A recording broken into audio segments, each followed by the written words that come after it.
जी।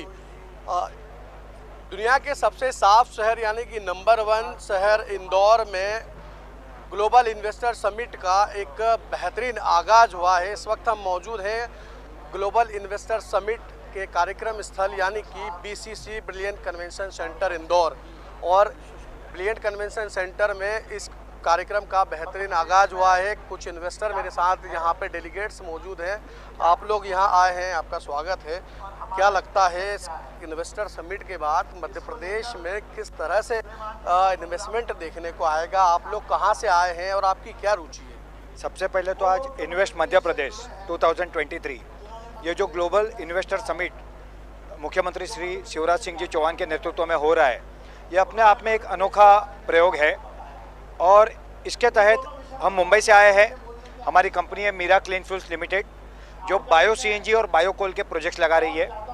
हमारा जो निवेश है, पहले फेज़ में 15 बायो सीएनजी के और बायो कोल के प्रोजेक्ट, टोटल 900 करोड़ का हम इन्वेस्टमेंट कर रहे हैं। यहाँ पे हमारे उद्योजक मध्य प्रदेश से खड़े हुए हैं सारे, जहाँ पे प्रोजेक्ट्स के काम चल रहे हैं। और बाई फरवरी हमारा पहला बायो कोल का प्रोजेक्ट प्रोडक्शन में आ जाएगा और 2023 के अंत के पहले बायो सीएनजी के प्रोजेक्ट भी प्रोडक्शन में आएंगे। हमारी सबसे बड़ी विशेषता ये है कि ये जो प्रोजेक्ट है, इसका जो रॉ मटेरियल है वो है नेपियर ग्रास, और ये रॉ मटेरियल किसान देंगे। कोई भी इंडस्ट्री लगे उससे किसान को डायरेक्ट फ़ायदा अगर हो तो सोने पे सुहागा होता है।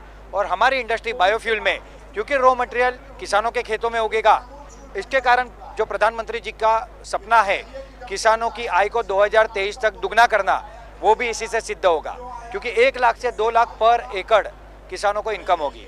तो ये अपने आप में एक यूनिक प्रोजेक्ट है जिसकी हमने ऑलरेडी शुरुआत कर दी है। आपने कितने सेशन अंदर अटेंड किए? आपको क्या लगा सेशन अटेंड करने के बाद? सबसे पहले तो जो इनॉग्रेशन सेशन था आज, वो हमने अटेंड किया, जहाँ पे मुख्यमंत्री जी ने अपनी बात रखी। जो हमारे पीयूष गोयल सर है, उन्होंने अपनी बात रखी। प्रधानमंत्री जी ने मैसेज दिया। उसके अलावा बड़े बड़े इंडस्ट्रियलिस्ट आए थे, उन्होंने अपना मैसेज दिया। सब लोगों का एक ही कहना था कि Madhya Pradesh is one of the best destination for investment as well as work, दोनों के एंगल से। उसके बाद में हम बायो एनर्जी से हम जुड़े हुए हैं, हमारी इंडस्ट्री वो है, हम उसमें थे। मगर इसमें एक चीज़ हमने देखी कि मध्य प्रदेश में एनर्जी के ऊपर बहुत फोकस है, उत्तर प्रदेश में फ्यूल के ऊपर बहुत फोकस है। एक मैं आपको बताना चाहूँगा बात कि बायो एनर्जी बायोफ्यूल से बन सकती है, मगर बायोफ्यूल बायो एनर्जी से नहीं बन सकता। तो बायोफ्यूल इंडस्ट्री ये ज़्यादा इम्पोर्टेंट है बायो एनर्जी से ज़्यादा, और ये हमारे करंट फॉसिल फ्यूल को रिप्लेस कर सकती है। इसके कारण जो हमारे पेरिस एग्रीमेंट के जो हमारे टर्म्स है, भारत सरकार के कमिटमेंट है ग्लोबल वार्मिंग के, वो सॉल्व हो सकते हैं। एम्प्लॉयमेंट से लेके इकोनॉमिकल सारी चीज़ों में विकास हो सकता है। आपने जैसे बात की शुरुआत की कि हम 900 करोड़ रुपए का इन्वेस्टमेंट करना चाहते हैं, ये तो रही आपकी बात। हज़ारों की संख्या में यहाँ पे डेलीगेट्स इन्वेस्टर आए हैं, देश के अलग अलग हिस्सों से आए, मध्य प्रदेश में इन्वेस्ट करने की एक अपना मन लेके, एक सपना लेके आए हैं। आपको क्या लगता है इस पूरे कार्यक्रम में कितना इन्वेस्ट जो है होगा, और क्या अंदाज़ा लगता है आपको कि कहाँ तक का इन्वेस्टमेंट यहाँ देखने को मिलेगा? इंडस्ट्री मिनिस्टर ने जब अपना समापन भाषण किया, उन्होंने बताया कि 500 से अधिक उद्योजकों का फैक्ट्रियों के लिए और बाकी चीज़ों के लिए उनको आवेदन मिला है। अभी सबके कितने थे वो तो मुझे अंदाज़ा नहीं है, मगर अगर छोटे बड़े भी मिलाए तो मेरा मानना है कि 50,000 करोड़ से 1 लाख करोड़ का निवेश तो आराम से होना चाहिए। और ये अपने आप में एक बहुत बड़ा अचीवमेंट होगा। मध्य प्रदेश के युवाओं को रोजगार मिलेगा, यहाँ पे विकास होगा और सब तरह से मध्य प्रदेश फूलेगा फलेगा। तो ये कार्तिक जी जो है, कार्तिक जी का खुद 900 करोड़ रुपए का इन्वेस्टमेंट करना चाहते हैं, और एक अंदाजा है कि 50,000 करोड़ जो है उतना इन्वेस्टमेंट जो है यहाँ पे आना है। और भी डेलीगेट्स मेरे साथ जुड़े, आपसे बात करेंगे। आप कहाँ से आए? मैं खालवा तहसील से हूँ, खंडवा डिस्ट्रिक्ट से। जी।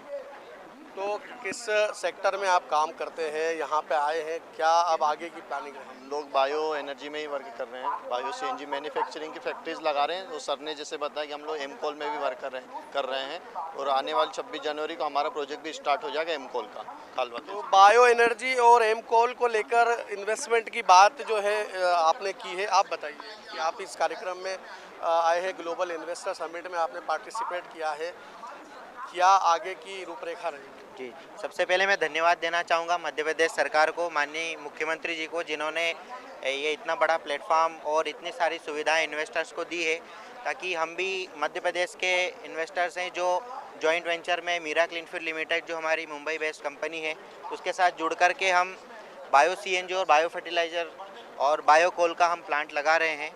इसमें हमारे मध्य प्रदेश के किसानों का सबसे ज़्यादा फ़ायदा होने वाला है, क्योंकि हमारे जो फैक्ट्रीज़ में बायोफ्यूल बनेगा वो उसका जो रॉ मटेरियल है वो हमारा अन्नदाता हमारा किसान देने वाला है। जैसे कि हमारे माननीय प्रधानमंत्री जी का सपना है कि हमारा किसान ये केवल अन्नदाता ना बनते हुए ऊर्जादाता बने, तो उसी को लेकर के हम काम कर रहे हैं और मध्य प्रदेश में इसका बहुत बड़ा पोटेंशियल है और कम से कम हमारे किसान की इनकम मंथली 8 से 10 हज़ार रुपये पर मंथ इस प्रोजेक्ट के आने के बाद बढ़ जाएगी लगभग। तो ऊर्जा के सेक्टर में बात कर रहे हैं कि ऊर्जा का सेक्टर जब फलेगा फूलेगा तो कहीं ना कहीं किसान की, अन्नदाता की आय जो है वो बढ़ेगी। और भी कुछ लोग मेरे साथ मौजूद है, आप बताइए जी कि ग्लोबल इन्वेस्टर समिट के क्या परिणाम आगे देखने को मिलेंगे?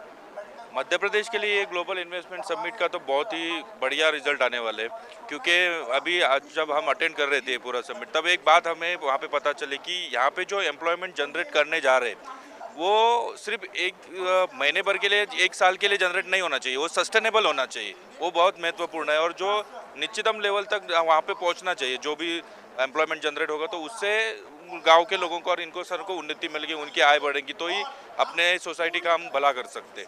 तो उस वजह से जो भी इन्वेस्टर यहाँ पे आए, जैसे आज हम ईंधन में